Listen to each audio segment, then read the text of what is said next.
Sir, नगरपालिकेच्या निवडणुकीचं काल मतदान झालं आणि स्ट्रॉंग रूममध्ये EVM मशीन ठेवण्यात आलेलं आहे. तर 21 डिसेंबरपर्यंत आपल्याला ते सांभाळायचं आहे.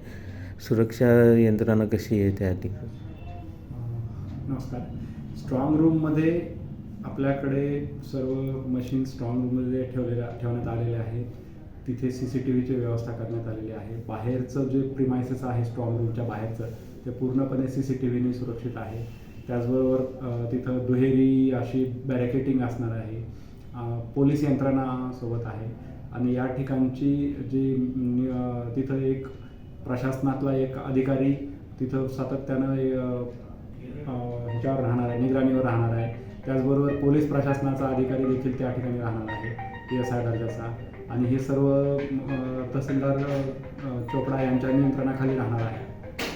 सर, हे जे राजकीय पक्षाचे जे पदाधिकारी किंवा उमेदवार हे जर त्यांना काही संशय असेल तर त्या या स्ट्रॉंग रूमच्या बाहेर येऊ शकता, राहू शकता? हो, स्ट्रॉंग रूमच्या बाहेर आपण त्यांच्यासाठी प्रतिनिधी किंवा उमेदवार स्वतः येऊन पाहणी करू शकतील, दिवसभर थांबू शकतील, अशा पद्धतीनं व्यवस्था केलेली आहे.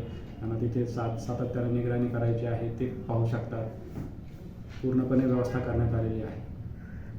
सर, हे जे स्ट्रॉंग रूम आहे या ठिकाणी जे अधिकारी यांची ड्युटी कशी लावण्यात आली? स्ट्रॉंग रूममध्ये जे शहरातील इतर सर्व ऑफिसेसचे अधिकारी तसंच नगर परिषद अधिकारी यांच्या 8-8 तासाच्या याप्रमाणे ड्युटीज लावण्यात आलेल्या आहेत आणि या ड्युटीज पूर्णपणे 20 तारखेपर्यंत आहेत.